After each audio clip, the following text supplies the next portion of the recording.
The Chicago Bears offensive line absolutely dominated yesterday. They had 281 yards on the ground, 7 yards per attempt, 12 rushing first downs. And yes, they had a couple of bad reps, but overall, on the 63 offensive snaps taken by the offensive linemen, they did a really solid job. Today we're going to break it down. Let's jump right into the tape. A player that's looked really good is rookie left tackle Braxton Jones. He has given up a couple of sacks. I think in week 1 he gave a couple to Nick Bosa, but since then he's been really solid. Like his punch, his hand technique, the way he grabs and is able to make contact with defensive ends or outside linebackers. It's been really good. And I think Braxton Jones was an absolute steal. And we'll see as he kind of continues to develop. But as I watched this game, he did a lot of good things. Of course, we'll get into a couple more plays as this video kind of goes along. Just wanted to quickly state that. Let's go ahead and get into the next rep. Jumping into this next play, I want you guys to watch this play. This was the big end around here to St. Brown, and I want to break this play down because I think there's a part of this play that gets missed and maybe overlooked a little bit, and I definitely don't want to let that go. When teams run end arounds, a lot of the times you'll get guys to kind of block down, and the point of that is to try to freeze these linebackers and try to make them come down as well. And in this play here, Bears offense line is actually going to block this in a way that you would run a power run. Everyone basically double teams and blocks down. You get the backside seal with the left tackle. And I point all this out for this reason. I want you guys to watch this defensive end here and really watch as the receiver gets the ball. He takes the end around and look at how this guy has no idea who has the ball. Look how long he is stuck looking at the inside. Like he doesn't even realize that the guy that came on the end around has the football. Even these two linebackers and safety are all going to come downhill and really play the inside run. None of these guys even have a clue that St. Brown has the ball on the end around here. Everyone thinks that the run is going to the inside, and the reason why is because of the way the offensive line blocked this play. The way this play is designed, the way this play is called. When you have these offensive linemen all blocking down as you would in a power run, this is what happens. You know, this is so much different than the way the Raiders or the Chiefs or one of these other teams that run end arounds more often. This is way different than the way those teams block it. You know, those teams would block this down to try to make these guys all go to the left. And that's much easier to realize that the end around is coming. But the fact that the left tackle blocked out, the fact that you get two double teams by the center and left guard, it really makes these guys think it's a run to the inside. From a design perspective, I absolutely love this play. I think it was a really good call. And the play went for a lot of yards as well. So great job. Just wanted to point it out. Let's go ahead and get into the next rep. Now, if this is the first time you're on the channel, do understand we do show positive and negative plays. This is going to be a negative play. You're going to see the center here lose, and Fields is going to end up getting hit. The reason why we're showing this play is because there were guys open. There were guys that were coming open, and Fields would have been able to deliver the pass, but because one player lost his block, Fields ended up kind of just throwing this away.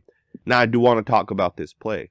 Right, I do want to get into it. I do want to break it down a little bit. You're going to get the left guard here to pull, and basically Sam Mustipher has to stop this guy. He's going to be in a one-on-one situation. The center is jump setting, which means if the defensive lineman does take a wide angle, he may have a shot to beat the center. That's actually exactly what's going to happen. As the left guard pulls, as the center jump sets this, you're going to see that that's exactly what ends up happening. Number 50 goes wide, and the center's just not able to get his hands on Fields. And because of that, Fields ends up getting hit. Now, if the center ended up being able to reach, if the center properly jump set this play and was able to stop number 50, Fields may have been able to climb the pocket, and all he would have needed was another second for this tight end to get open. And Fields would have been able to deliver the pass. Of course, as you guys see, the center gets beat. Fields doesn't really have anywhere to step up, and he ends up taking a big hit, and the pass falls incomplete. And of course, it's not a big deal because you guys do see that the penalty gave them the automatic first down. I did want to just point that out. Let's go ahead and get into the next rep. These type of power runs is what I think allowed the Chicago Bears to really have success on the ground. You know, being able to run the football to establish the pass is what the Bears want to do, and these type of 4, 5, 6, 7, 8 yard runs really set everything else up. Now I want you guys to watch the double team block here by Braxton Jones and the tight end. They're going to do a great job turning number 55 at the point of contact. As soon as the ball gets snapped, they both make contact, and Jones does a great job turning 55 to the inside, and the tight end gets off of him, and he's going to seal number 58 outwards. This is a great job by the left tackle and tight end, and the running back picks up almost 10 yards on this play. I do want to point the block out by the center and the left guard. They're going to double team number 50, and the left guard's not able to get up to number 51. But had he been able to get up to 51, had he not slipped right here on Braxton Jones' foot, in my opinion, this play would have popped for even more yards. Potentially a touchdown if the running back's able to make one guy miss, who would have been number 5. But as you guys see, the left guard falls here, can't get to 51. Not a big deal. It's still a pickup of a lot of yards. The offensive line in the power scheme really has been looking good. I'm going to show you guys a couple other plays, specifically running the power of the Bears absolutely dominating. Watch both the right guard and right tackle on this play. They're going to both double team here. The right tackle is going to take this defensive tackle and stretch him to the right of your screen. The right guard's going to get up to number 51 and seal him off. This is a great job by both of those guys, and you guys are going to see that the running back cuts it right off the right tackle. This is a fantastic job by both of these guys. Of course, this is a read option from number 92. Because number 92 kind of plays it safe, he's kind of playing base. He's kind of watching the outside, making sure Fields doesn't keep the ball. Fields makes the proper read. He's going to hand it to the running back, and the running back's going to run it right underneath that. This is a really nice concept, and of course, Borom does a great job taking this defensive tackle and really moving him. Absolute great job by the entire offensive line. You got the backside guys, of course, sealing. Great run. Let's go ahead and get to the next rep. Watch Larry Borom get to number 32. He's not going to run at him. He's going to cut him off. And as 32 tries flowing and trying to get there to the running back, look at Borom just stick with him and put his ass onto the ground right there, man. That's a great freaking block. That type of effort is what allows the Chicago Bears to be one of the best offensive lines in the NFL. I know a lot of people may not agree with that narrative, but how can you say this offensive line's not a top 10 unit? Look, you don't have to have the number 1 tackle or the number 1 center or the number 1 guard. You just need 5 guys that can play with each other and give effort. And I think that's what this offensive line does. They give effort. Look at this right here. Of course, great cutback by the running back as well. But this is what you want to see by your backside offensive tackle. You know, there are tackles in the league that will say, because of the fact that this play is to the right, way down this way, that my guy may not matter. My guy may not make the play. And they may not give the effort that Borom does on this play.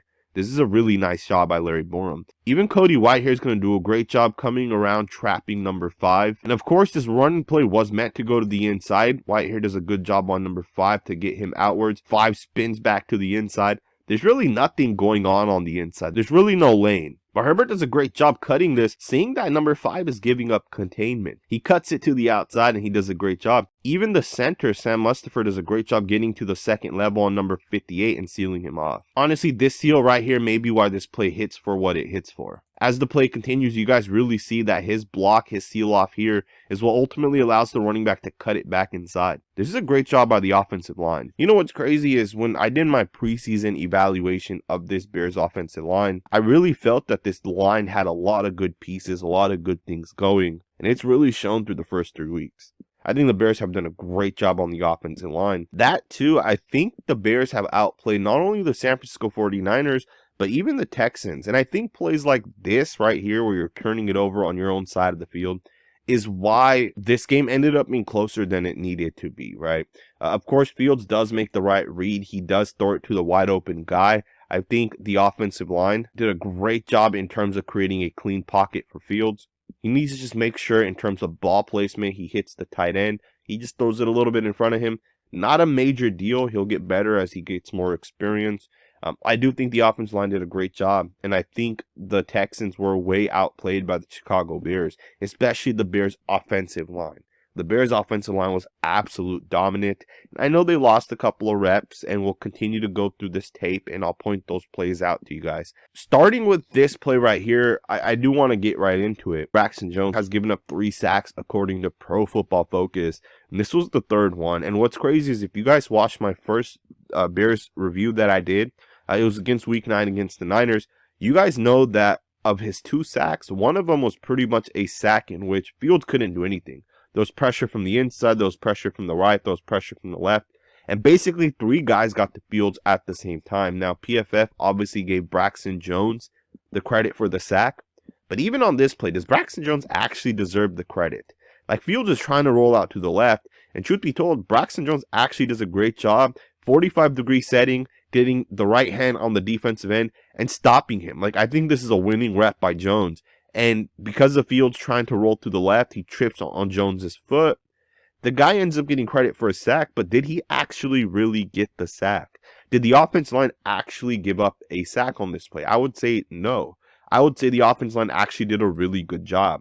Of course, if you don't watch the tape, you don't see Larry Borom over here shutting his guy down. You don't see Teven Jenkins and Sam Mustipher sliding to the right, shutting down that defensive tackle there.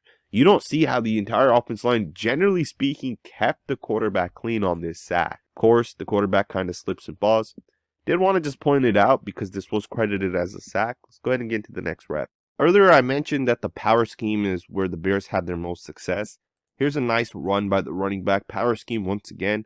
And the running back does a great job with the cut, and he picks up almost 10 yards. Let's look at this play a little bit because it's a nice block. It's a nice, simple concept. As the play begins, you're going to get some backside seals from the left tackle on the defensive end. And this is how you can tell it is a power run. If this was a zone, the guy would have ran this way instead. But because it's a power, he's going to seal it backside. Front side, same thing. You got seals to the outside. And it's really up to these two guys to make this play work. You're going to get the double on the defensive tackle, and then one of these guys has to get up to the linebacker.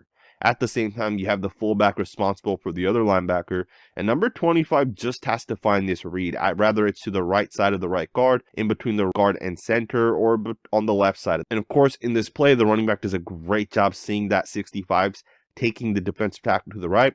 Look at the jump cut right here.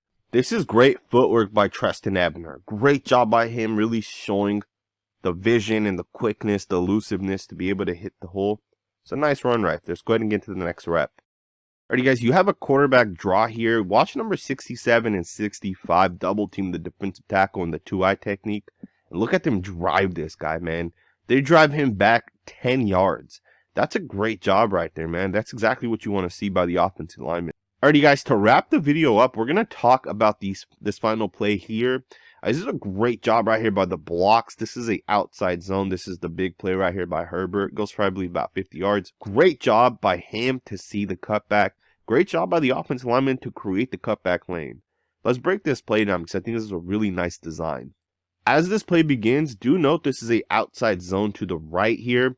And you're going to see that Herbert is going to see the cutback lane. But that cutback lane is created here by Cody Whitehair. Whitehair is going to do a great job getting to the second level.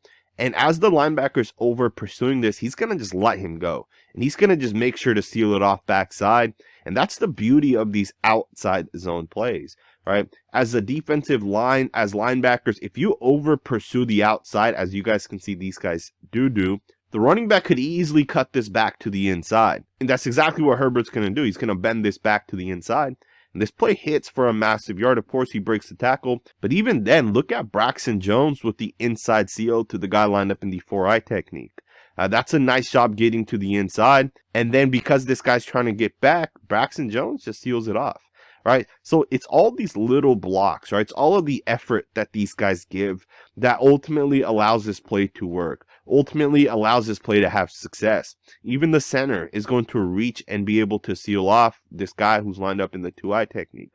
He goes to the right, the guy goes inside instead of chasing, and Mustipher's able to seal him off right there and create that wall. This is such a nice job by the offensive line. And as someone who breaks down offensive line tape, the Chicago Bears are one of the most underrated offensive lines. People may make fun of it. People may talk crap about it. But this offensive line, the team in general, is absolutely growing. They're getting better week by week by week. And by the time the season comes to an end, they might win 8, 9, or 10 games. And they may be in the hunt for the playoffs. Like, this Bears team is good. And they're only going to get better. They have over $100 million in cap space next year, from what I understand. So this team is going to get so much better, and the fact that they're going to have a top-tier offensive line already in place, and that too, it's pretty cheap. All right, you got rookies, you got second-year players, you got third-year players, you got a couple veterans, but for the most part, it's still cheap. I like what this team has done. I love where this offensive line's at. I hope you guys enjoyed this video. If this is the first time you're on this channel, please consider subscribing, thumbs up, and I'll see you guys next time with another video.